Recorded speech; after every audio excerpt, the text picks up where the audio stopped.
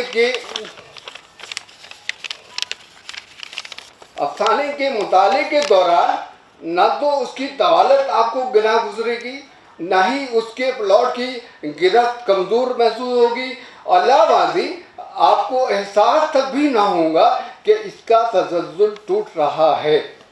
انکوٹ. پریم پال اشک کی بات حقیقت کے بہت قریب ہے. فسانہ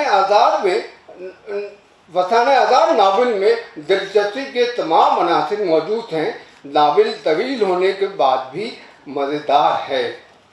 ڈاکٹر وضاحت حسین رضوی اپنی کتاب اردو ناول تحقیقی و تنقید تجزیہ میں رتن ناتھ سرشار کو ایک ناول نگار ہی مانتے ہیں. وہ لکھتے ہیں: ناول کے فن کو ملحوظ رکھتے ہوئے بلا شبہ انہیں ناول کا درجہ دینے میں کچھ عار نہ ہوگا، کیونکہ اس میں ناول کے وہ عناصر موجود ہیں جن کے باعث انہیں ناول کہا جا سکتا ہے. دانشوروں میں وہ حضرات جو ناول کے فن و تکنیک سے آشنا ہیں، انہوں نے رتن ناتھ سرشار کو ناولوں کو ناول ہی کہا ہے. راکم السطور، پی کہاں، اچھو، کڑم دھڑم اور بچھڑی دلہن کو ناول کے ارتقاء کی اہم کڑی تصور کرتا ہے، جس کی بنیاد پر آگے چل کر بحیثیت صنف ادب ناول نے اپنا علیحدہ مقام بنایا. کوٹھار نے جہاں اردو کو ایک خوبصورت ناول فسانہ آزاد دیا، اس نے پی کہاں لکھ کر ناول کو ایک نئی زندگی عطا کی.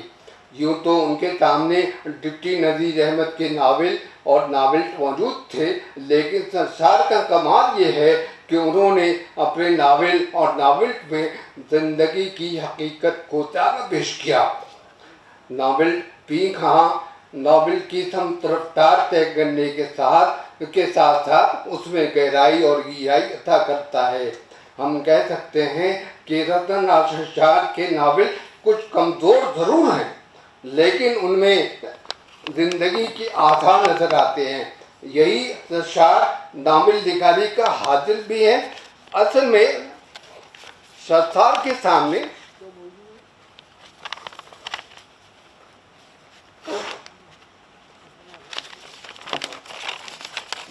دو تین لائن ہوگا. اردو میں بہت سے اچھے اور بڑے ناول اور ناولسٹ کا نمونہ نہیں تھا. ایسے میں سرشار کا ناول اور ناولس اردو میں ایک نمونے کی طرح ہیں.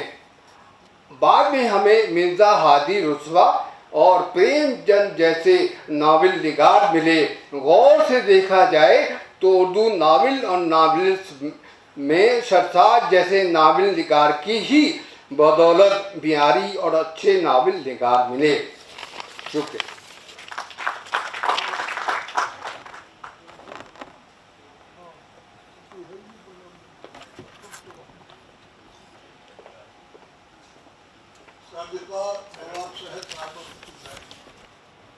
اس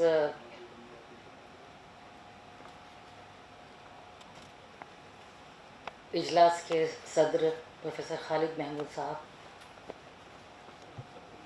غالب انسٹیٹیوٹ کے ڈائریکٹر داؤد صاحب، اسلم جمشید پوری صاحب، اور یہاں موجود اکابرین اردو، مفکرین اردو اور خواتین و حضرات،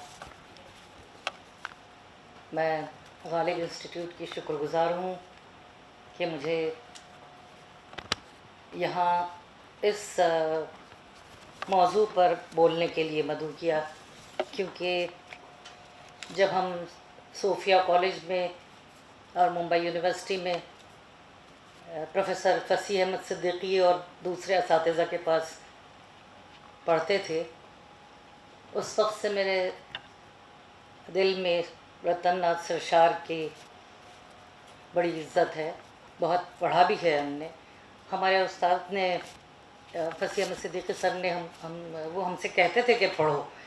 ناول ہم پڑھتے تھے, کتابیں ہم پڑھتے تھے. صوفیہ کالج میں بہت اچھی اچھی کتابیں رکھی ہوئی ہوتی تھی, لیکن افسوس کہ فصیح احمد صدیقی سر کے بعد اردو ڈپارٹمنٹ صوفیہ کالج سے بند ہو گیا, اور خیرالنساء مہدی میڈم کے بعد فارسی ڈپارٹمنٹ ختم ہو گیا. کتابیں وہیں رکھی ہوئی ہیں. ہم نے کہا بھی کہ ہم خرید لیتے ہیں, لیکن اس کی اجازت بھی نہیں. رکھی ہوئی ہیں کتابیں وہاں. پتہ نہیں کسی بڑی لائبریری کو دیں گے.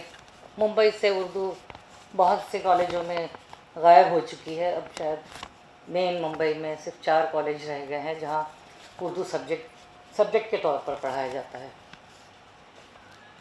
بہرحال میں نے بہت پہلے پڑھا تھا رتن ناتھ سرشار کے فسانہ آزاد کو. اب بھی میں نے پڑھنے کی اور اس کو دہرانے کی کوشش کی. وقت تو کم تھا, اور دوسروں کو بھی پڑھا. دوسروں نے کیا رائے دی ہے. بہت سے معیار ادب کے قمر رئیس صاحب نے جو مرتب کی ہے کتاب, وہ بھی میں نے منگوائی. اور بھی کتابیں جو میری لائبریری میں ہے یا ریختہ پر موجود تھیں. غالب انسٹیٹیوٹ کے ڈائریکٹر صاحب نے اس سلسلے میں کافی مدد کی تھی. بہرحال یہ موضوع جتنا میں نے گہرا سمجھا تھا اس سے بہت زیادہ گہرا ہے. یہ باتیں مجھے آپ لوگوں کے لیکچر سے ہی معلوم ہوئی. بہت سی چیزیں جو یہاں پتہ چلیں, ان کے تراجم کے بارے میں, ان کی اور بھی چیزوں کے بارے میں, ان کے ادارت جو تھی ان کے اس کے بارے میں, انہوں نے جو وہاں اداریے لکھے تھے اس کے بارے میں بہت ساری چیزیں مجھے معلوم ہوئی. اور یہی سب سے بڑا حاصل یہ میرا ہے کہ یہاں سے میری نئی شروعات ہوگی. پنڈت رتن ناتھ سرشار کے بارے میں کہا جاتا ہے کہ وہ ادب برائے ادب کے لیے لکھتے تھے, ادب برائے زندگی کے لیے نہیں. عام طور پر رائے لوگوں کی ایسی ہے, لیکن یہاں شافی قدوائی سر نے اور خالد اشرف صاحب نے اور باقی لوگوں نے بھی, کاظم سر نے اور دوسرے لوگوں نے بھی جو باتیں کی, اس سے بھی اور ہم نے جو پڑھا ہے اس سے بھی یہ پتہ چلتا ہے کہ ان کی جو شوخی تھی, ان کی جو بزلہ سنجی تھی, اس کے پیچھے اصلاح کا مقصد تھا. اب یہ جو ہے وہ صرف ہنسانا کام نہیں ہوتا ادب کا, یا کسی بھی فنکار کا, یا کسی فلم کا, یا کسی ریڈیو کے پروگرام کا. صرف ہنسانا تو مقصد نہیں ہو سکتا, وہ جوکس نہیں ہو سکتے. انہوں نے زندگی کو جوڑ دیا ہے.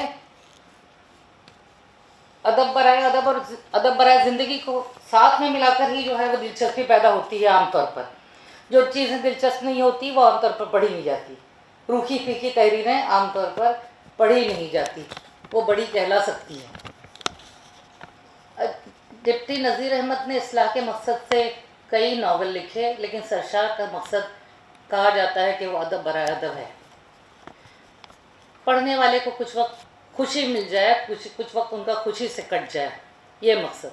اخلاق سکھانا ان کا مقصد نہیں ہے, یہ بات صحیح نہیں ہے. پنڈت رتن ناتھ سرشار کو ہندی تہذیب کا علمبردار کہا جا سکتا ہے.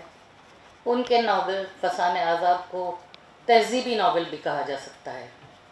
سرشار کا بہت بڑا کام یہ ہے کہ انہوں نے عام لوگوں میں سے بھی کرداروں کو چنا, ان کا مشاہدہ کیا, انہیں پیش کیا. ان کی زبان فصیح و بلیغ تھی. ان کی نظر اپنے زمانے اور اپنے پہلے کی داستانوں پر تھی ہی, کیونکہ داستانیں ایک دوسرے سے لیتی تھیں. ہم لوگ سب ایک دوسرے سے کچھ نہ کچھ لیتے رہتے ہیں اور آگے بڑھتے ہیں. اردو, فارسی, انگریزی وغیرہ ناولوں کو بھی انہوں نے بہت پڑھا تھا. ڈان کوئگزاٹ ان سے وہ بہت زیادہ متاثر تھے, ان کے کرداروں سے بھی بہت زیادہ متاثر تھے. ریچرڈسن, فیلڈنگ, اسکاٹ, ڈکنس اور وغیرہ کو پڑھا. الف لیلا, انوار سہیلی, داستان امیر حمزہ, گل بقاؤلی, مرات العروس, بنات النعش, رامائن, مہابھارت, قصہ نل دمن کا ایسا مطالعہ کیا کہ وہ ان کے ذہن کی زندگی کی دنیا کا ایک حصہ بن گیا. عنوان کیا ہے آپ کا؟ میں رتن ناتھ سرشار کے فسانہ آزاد کو میں آج تک لانا چاہتی ہوں, اور آج. اور ان کا جو اہم ترین کردار آزاد اور کھوجی، 2 کردار بہت اہم ہیں. کھوجی کا نام تو خواجہ بدیع الزماں، اتنا شاندار نام تھا، لیکن دیکھنے میں کیکڑے کا بدن، مچھر کا دل، گیدڑ بھپکیاں دیتا ہوا. اس طرح کے کردار آج بھی ہمیں نظر آتے ہیں. ہمیں لگتا ہے کہ کھوجی جو ہے ایک خاص زمانے کا، ایک خاص تہذیب کا ہی نقطہ ہے، اس کو ہی پیش کرتا ہے. لیکن اس طرح کے کردار ہمیں آج بھی نظر آتے ہیں. آج کی دنیا میں بھی ایسے لوگ موجود ہیں جو اپنے احساس سے کمتری کو، ایسا نہیں کہ کھوجی کو احساس نہیں ہوگا کہ مجھ میں کیا کمی ہے، یہ ہوتا نہیں. کیونکہ جو ہمارے سامنے جو ہوتا ہے، جو دکھائی دیتا ہے، اتنا نہیں ہوتا. اس کے پیچھے ہمارے سوچ ہوتی ہے بہت لمبی چوڑی ہوتی ہے. کسی مفکر نے، کسی فلسفی نے کہا بھی ہے کہ جو ہمارے سامنے ہے اس سے کہیں بہت زیادہ بڑی دنیا ہمارے پیچھے اور آگے ہے. بہت بڑی دنیا جو ہمارے ذہن کی دنیا ہوتی ہے. ہم یہاں بیٹھے بیٹھے کہیں چلے جا سکتے ہیں اور بہت سے کام ہم کر سکتے ہیں. تو یہ جو آدمی ہے یہ آج بھی زندہ ہے. کھوجی جو ہے، مجھے ایسا لگتا ہے کہ کھوجی جیسے لوگ میں نے دیکھے بھی ہیں، آپ سب نے دیکھے ہوں گے، ایسے لوگ جو اپنی کمیوں کو چھپانے کے لیے اپنے غصے کو غصہ کرتے ہیں زیادہ، یا ناراض ہوتے ہیں، بھڑکتے ہیں بار بار، چاہے ان کی کمزوری جسمانی ہو، ذہنی ہو. ایک ضعیفی بھی ہوتی ہے بڑھاپا. بوڑھے لوگوں کو اگر بوڑھا کہتے ہیں تو وہ لکڑی لے کر مارنے کے لیے دوڑتے ہیں. یہ سارے اس طرح کی جو کمزوریاں ہیں یہ ہے. اچھا، آزاد کو جب ہم دیکھتے ہیں، آزاد کا کردار، یہ کردار بھی آج بھی زندہ ہے. وہ سارے کردار جو فسانہ آزاد یا ان کے دوسرے سرشار کے دوسرے ناولوں میں ہیں. مجھے ایسا محسوس ہوتا ہے، اور میں نے دیکھا بھی ہے، محسوس کیا ہے. اب خالد اشرف صاحب بتا رہے تھے کہ کس طرح سے وہ جنگ میں جاتا ہے اور کس طرح سے وہاں کی روس میں جو ہے وہاں کی جو خاتون ہے ان کو، اس کو گلے لگا لیتا ہے. اس طرح کے کردار کیا آج نہیں ہے ہمارے یہاں؟ ہم نے ایک کسی پولیس کے بڑے، پولیس میں محکمے کے بہت بڑے آدمی کو، کسی خاتون کو چمٹی لیتے ہوئے نہیں پڑھا. وہ کردار تو اب بھی ہے موجود. ہر کردار جو اس زمانے کا تھا وہ آج بھی موجود ہے. ساری چیزیں الگ الگ روپ میں، کیونکہ زمانہ بدل گیا ہے تو ایک نئے روپ میں ہمارے سامنے آتے ہیں یہ کردار. یہ جو کمپلیکسز ہیں، جو انفیریورٹی کمپلیکس ہے، احساس کمتری ہے، وہ برتری کی شکل میں سامنے آتی. کسی کو بھڑکتے ہوئے دیکھے تو ہمیں سوچنا پڑتا ہے کہ کیا بات ہے، کیوں آدمی آج ناراض ہے یا غصہ ہو رہا ہے یا بھڑک رہا ہے. اس میں کوئی نہ کوئی بات، کوئی نہ کوئی کمزوری ہے جو آدمی اپنی سپیریارٹی یا احساس برتری کے طور پر وہ ظاہر کرتا ہے. بہت سے لوگ ہوتے ہیں بڑی بڑی باتیں کرتے ہیں تو ان کی نفسیات ایک الگ ہوتی ہے. وہ بات میں کھوجی جو ہے وہ کرولی نکالتا ہے. تو آج بھی ہم نے دیکھا ہے بڑی بڑی باتیں کرتے ہیں، میں یہ کر دوں گا، میں وہ کر دوں گا، میں یہ کر دوں گی، وہ کر دوں گی، اور بعد میں جیسے ہی کوئی سامنے آتا ہے چپل چھوڑ کے بھاگتے ہیں.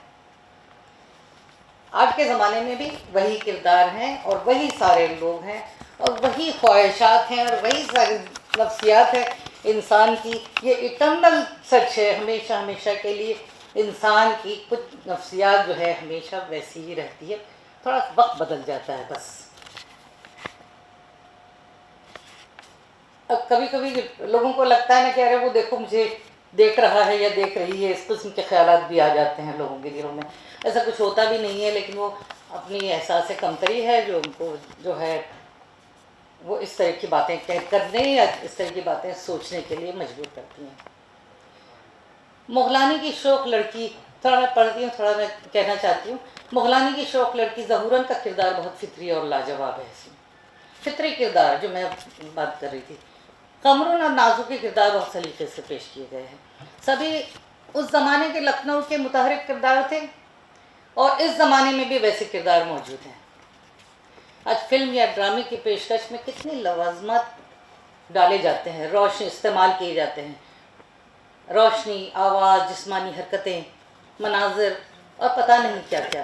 لیکن سرشار کے ناولوں میں الفاظ ہی سارے کام کرتے ہیں. اب محسوس ہوتا ہے کہ کچھ بج رہا ہے، کچھ میوزک کی آوازیں آ رہی ہیں، یا کچھ ڈھکیلا جا رہا ہے، کچھ کھینچا جا رہا ہے، کچھ پرندے پھڑپھڑا رہے ہیں، یا پانی کی آوازیں آ رہی ہیں، ساری چیزیں جو ہیں وہ ایسے الفاظ کے ذریعے اور اپنی جو سنا رہے ہیں کہانی اس کی روانی کے ذریعے سے جو ہے رواں دواں زبان کے ذریعے سے وہ تصویریں چلتی پھرتی کھینچتے چلے جاتے ہیں۔ سرشار کی نظر اپنے ماحول پر ایسی گہرائی سے پڑتی تھی اور ان کا مشاہدہ اس قدر عمیق تھا کہ صرف رہن سہن بول چال پر، طور طریق اور رسم و رواج کی پیشکش پر ہی نہیں، اپنے کرداروں کی سوچ کو، اس کی سوچ کو بہت گہرائی سے وہ پڑھتے تھے اور اس کو قلم برداشتہ لکھتے تھے، ہر طبقے کے لوگوں کی زبان کو غور کرتے تھے اور اس کے پیچھے کردار کے ذہنی عمل سے بھی وہ واقف تھے۔ اس کو کتنی محنت سے انہوں نے حاصل کیا ہوگا، یہ مشاہدہ جو سامنے جو ہے اور ذہن کے اندر جو ہے آدمی کے، اس کو سمجھنے کے لیے کتنا انہوں نے غور کیا ہوگا، میں اس کو سوچتی رہتی ہوں۔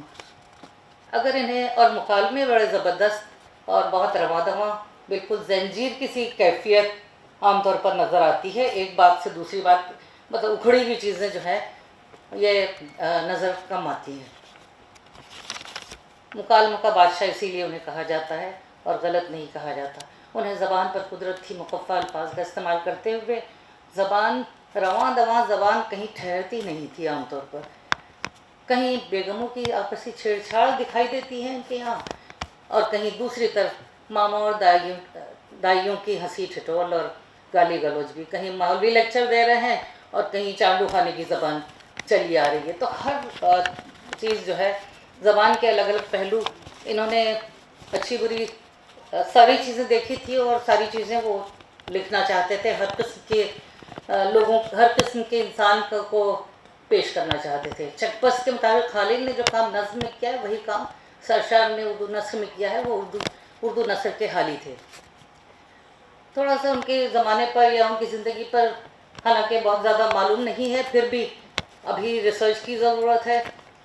پھر بھی ہم یہ کہہ سکتے ہیں کہ 19ویں صدی کے وسط میں جب یہ پیدا ہوئے، اور کسی نے، میں نے کہیں پڑھا بھی کہ وہ 4 سال کے تھے جب ان کا انتقال ہوا تھا۔ ہو سکتا ہے کہ بات غلط ہے، لیکن اگر یہ صحیح ہے تو پھر وہ کتنے، ویسے بھی جو انہوں نے کام کیا، جو محنت کی، اس سے وہ سیلف میڈ مین نظر آتے ہیں۔ اپنے آپ کو انہوں نے کس طرح سے تیار کیا کہ وہ اس طرح کی کتابیں، اتنا سارا کام کر سکے۔ اب ان کو ہم لوگوں تک اتنی چیزیں پہنچی کیوں نہیں؟ اتنی صدیاں جو ہیں وہ خاموشی سے گزرتی کیوں رہی، یہ پہنچے کیوں نہیں؟ کیونکہ وہ زمانہ یہ نہیں تھا جب آج انٹرنیٹ کے ذریعے سے چھوٹی چھوٹی معمولی چیزیں ہم لوگ پہنچا پاتے ہیں دنیا تک۔ اب پہنچیں گی، اگر سرشار خود ہوتے تو یہ چیزیں جو ہے وہ خود اپنی آواز میں اور اپنی جو ویڈیو کے ساتھ شاید وہ شائع کرتے، کیونکہ آدمی لکھتا ہے تو وہ چاہتا ہے کہ وہ دوسروں تک پہنچائے، اور سرشار بھی چاہتے تھے۔ انہوں نے بہت سارے کام کیے، بہت کچھ لکھا۔ ان کے ہاں مختلف اسالیب پائے جاتے ہیں۔ اچھا، رجب علی بیگ سرور کی جو تخلیقی قصہ گوئی ہے اور ان کی الفاظ کی رنگینی، اس کا چرچہ ہر طرف چھایا ہوا تھا، اور فسانہ عجائب کا اثر بہت سارے داستانوں پر بھی پڑ رہا تھا، اور آگے جا کر ناول نگاری کی طرف بھی جب لوگ متوجہ ہوئے تو اس کا اثر تھا، اور یہ اس زمانے کی ضرورت تھی۔ اگر ہم یہ کہیں گے کہ یہ کردار یا یہ مکالمہ یا یہ اس میں ناول کی جو یہ کمیاں نظر آتی ہیں، تو وہ اس زمانے میں دیکھیے نا کہ اس زمانے میں وہ سب سے اچھی چیزیں تھیں۔ آج کے زمانے میں آپ کمی نکالیں گے، لیکن اس زمانے میں جب وہ تھے تو اس وقت تو وہ بہت بڑی چیزیں تخلیق کر رہے تھے۔ اس ناول کی تکنیک بیانیہ ہے، صیغہ واحد غائب میں لکھا گیا ہے۔ فسانہ آزاد اس قدر دلچسپ تھا کہ قاری اگلی قسط کا انتظار کرتا رہتا تھا۔ ویسے عام طور پر سرشار کے تمام ناول مشہور ہوئے تھے، لیکن خاص طور پر فسانہ آزاد، جامع سرشار، سحر کوثر نے ایسی شہرت حاصل کی تھی کہ شرر اور سجاد حسین بھی جیسے لوگ بھی، بڑے مصنفین بھی ناول نگاری کی طرف راغب ہوئے تھے۔ دراصل سرشار کی یہ تحریریں داستان سے ناول نگاری کی طرف کا سفر ہے، اور نثری صنف ناول کے استحکام کا بھی. اشعار کا استعمال یہ کرتے تھے اور اپنے ناولوں میں, اور اس زمانے کا یہ رواج بھی تھا, بلکہ آج بھی کہیں کہیں اشعار ناولوں میں نظر آتے ہیں. کہا جاتا ہے سرشار لاؤبالی اور عالم سرور میں رہنے والی فطرت کے تھے. اخبار چھپنے کا وقت آ جاتا, سرشار کو تلاش کیا جاتا, عالم سرور میں لکھنے بیٹھتے اور قلم برداشتہ لکھتے, کبھی کبھی کاتب کو براہ راست املا کرواتے, نظر ثانی تک نہ کرتے. اگر وہ ایسا کرتے, نظر ثانی کر لیتے اور اچھی پلاننگ کر لیتے, تو وہ یہ پیدائشی فنکار, ان کا رتبہ, ان کا مرتبہ اور زیادہ بلند ہوتا. سرشار کی تحریروں کی مقبولیت کی اہم وجہ ظرافت ہے. سنجیدہ موضوعات میں ان کا دل رمتا نہیں لگتا. ان کے یہاں زندگی کی تلخیاں بھی ہیں جو مسکراہٹوں اور قہقہوں میں تبدیل ہو جاتی ہیں. کردار اور واقعی کی تصویر کشی کا مقصد قاری کو ہنسانا اور سیر سپاٹے اور ہنسی زندگی کی تصویر کشی میں بہت زیادہ کامیاب ہوئے ہیں. قارئین کی توجہ کو اپنی گرفت میں لینے کے فن میں وہ طاقت تھے. فسانہ آزاد قصہ بس 2 لائنوں میں بتانا چاہتی ہوں میں.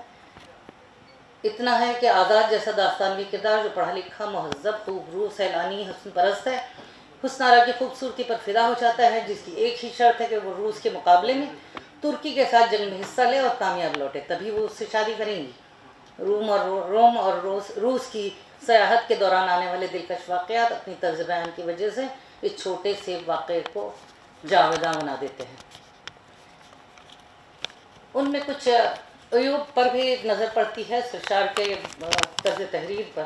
ان کی میں نوشی نے ان کے فن کو اس طرح نقصان پہنچایا کہ انہوں نے قصہ لکھنے میں ایک تو تنظیم سے کام نہیں لیا, نظر ثانی کو ترجیح نہیں دی, اس کی طرف ان کا دھیان ہی نہیں جاتا تھا.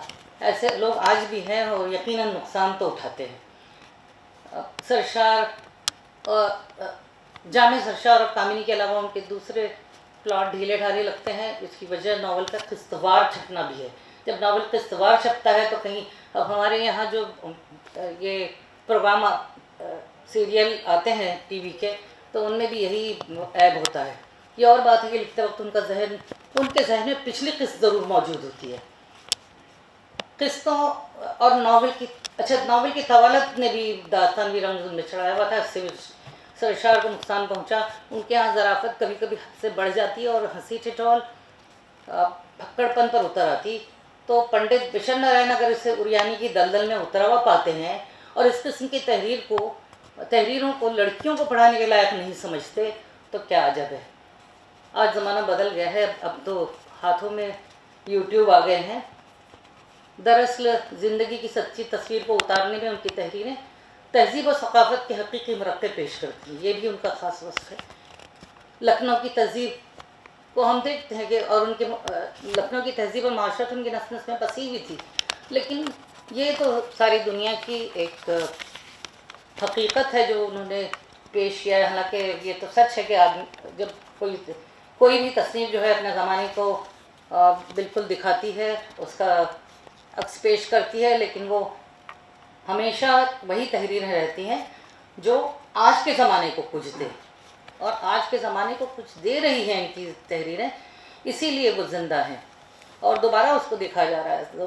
اور سارا نئی جو چیزیں ہیں, ریختہ نے بہت اس کا کام کیا ہے, جی ایپ کا ذکر سب نے کیا ہے, اور بھی بہت سارے طریقوں سے لوگوں تک یہ تحریریں پہنچ رہی ہے, ترجمہ بھی ہو رہی ہیں. میں نے کامنی ناول کو جو ہے ہندی میں بہتر طریقے سے وہاں دیکھا ہے ریختہ پر. اردو سے زیادہ اچھا پڑھا جا سکتا ہے, زیادہ کھلا ہوا اور پڑھنے لائق بناتا ہے. بہت سے لوگ اس کو پڑھ رہے ہیں اور اس پر بات بھی کریں گے, نئی چیزیں بھی آئیں گی, اور یہ جو سیمینار ہے اس سے بھی بہت زیادہ فائدہ ہوگا. جیسے ریل کا سفر, ان کا ایک قصہ انہوں نے لکھا ہے. اس میں رئیس زادی جو ہے زیوروں سے لدی ہوئی قیمتی لباس پہنی ہوئی نوکر چاکروں کے ساتھ تام جھام کے ساتھ چلی آ رہی ہیں. یہ تام جھام اس زمانے میں وہ جو تھا وہ تھا, کیا آج یہ نہیں ہے؟ آج بھی یہ موجود ہے. اسی لیے تو گورنمنٹ نے, ہماری سرکار نے اس پر ٹکٹ لگا دی ہے اسٹیشن پر آنے کے لیے, بہت سارے, ایک آدمی کو چھوڑنے کے لیے بہت سارے لوگوں کا, اور ایئرپورٹ پر بھی اس طرح کی پابندی لگ گئی ہے. تو یہ زمانہ بدلتا ہے تو چیزیں بدلتی ہیں، لیکن پھر بھی حقیقتیں نہیں بدلتی. تو یہ چیزیں جو ہے، اچھا میں فوجی کے بارے میں یہ کہہ رہی تھی کہ فوجی جو ہے ایک ایسا کردار ہے جو تضاد کی وجہ سے پیدا ہوتا ہے. اب تضاد تو الگ الگ طریقے سے ہمارے یہاں دکھائی دیتا ہے. بعد میں ہم نے لارل اینڈ ہارڈی بھی دیکھی ہے جسمانی خوبیوں خامیوں کی وجہ سے، اور ہم نے یہ بھی دیکھا ہے کہ جب چیزیں پرفیکشن کی طرف جاتے ہیں، لوگ اپنے آپ کو بالکل تکمیل مکمل بنانے کی کوشش میں لگے رہتے ہیں. تو ہم نے یہ خوبصورت فلم دیکھی ہے اور 3 ایڈیٹ میں ہم نے دیکھا ہے. اس طرح کی بہت سی چیزیں آتی ہیں جو ہم سختی سے وقت کی پابندی کرنے والوں کا بھی مذاق اڑا جاتا ہے. تو وہ بھی بہت سی چیزیں جو ہیں تضاد کی وجہ سے بھی پیدا ہوتی ہیں. اور آج جو کامیڈی، ایک آخری بات میں کہنا چاہ رہی ہوں کہ جس وقت سماج میں، سوسائٹی میں جو ہمیشہ ہی رہتا ہے، ایک ٹینشن کا ماحول رہتا ہے، اس وقت کامیڈی کی بہت زیادہ ضرورت ہوتی ہے، ظرافت کی بہت زیادہ ضرورت ہوتی ہے. سر نے بھی کل ذکر کیا تھا. آج ہمارے یہاں کپل شرما شو اور اس طرح کی شوز اور اسٹینڈ اپ کامیڈی کتنی زیادہ دکھائی دیتی ہے. اس کی وجہ آج بھی وہی حال ہے، تھوڑا سا اوپر نیچے ہوتا رہتا ہے، لیکن زندگی تو ایسے ہی چلتی ہے. ایک زمانہ تھا جب ایمرجنسی کا زمانہ تھا، اس وقت دشینت کمار کی غزلیں چل پڑی تھی، ہندی میں غزلیں ہی غزلیں آ گئی. پھر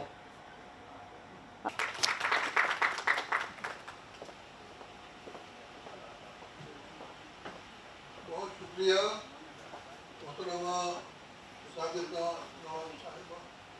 اب وہ پروفیسر خالد علی صاحب تشریف لے آئے ہیں. میں ان سے درخواست کروں گا کہ وہ تشریف لائیں یا اس پر اپنا مقالہ پیش کروائیں. خالد علی صاحب.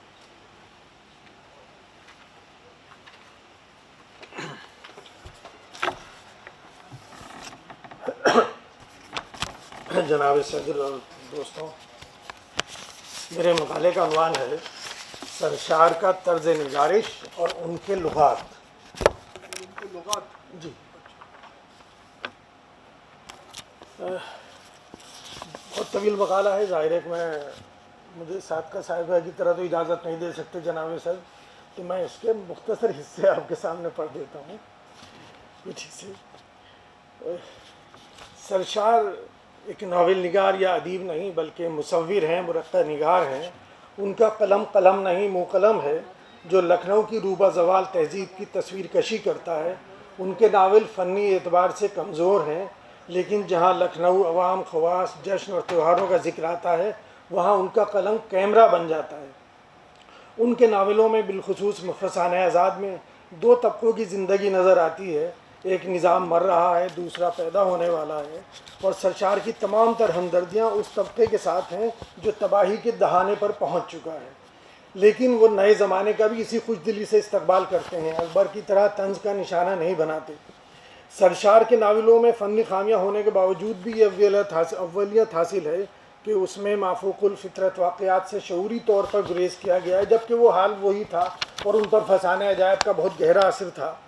سرشار کو نثر پر غیر معمولی قدرت حاصل ہے، گو کہ یہ نثر محمد حسین آزاد کی نثر کی طرح دلچسپ تو نہیں، لیکن نثر کی پیچیدگی اور جولیدگی بھی لکھنؤ کے ماحول کا ہی اشاریہ ہے. اس عہد میں سرشار کے قارئین کو اتنی فرصت اور اتنا علم ضرور تھا کہ اس نثر سے حظ اٹھا سکیں. سرشار کا اہم ترین کارنامہ فسانہ آزاد ہے، جو ناول سے زیادہ لکھنؤ کی تہذیب اور معاشرتی زندگی کا انسائکلوپیڈیا ہے. روسا اور عوام الناس کے جو مشاغل اس عہد میں عام تھے وہ سرشار نے خوبصورت رنگ آمیزی کے ساتھ محفوظ کر دی ہیں. فسانہ آزاد ایک کلاسک کا درجہ حاصل کر چکا ہے، لیکن فسانہ آزاد کو آج قارئین ملنا مشکل ہے. آج ہم فسانہ آزاد کو اس طرح نہیں پڑھتے جس طرح امراؤ جان سے حظ اٹھاتے. دیکھیں امراؤ جان بھی اسی عہد کا تقریباً ہے، ناول ہے کچھ تھوڑا بعد کا، لیکن آپ دوسری تیسری بار بھی اسے پڑھ سکتے ہیں. اور فسانہ آزاد سے اس طرح آپ لطف نہیں اٹھا سکتے، اور اب اگر آپ پڑھیں گے تو زبردستی پڑھنا پڑے گا اس کو. اس میں نثر خاص طور سے بڑی گنجلک ہے، اور کئی ہزار صفحات پر مشتمل فسانہ آزاد پلاٹ کے اعتبار سے نہایت کمزور اور غیر فنکارانہ ہے.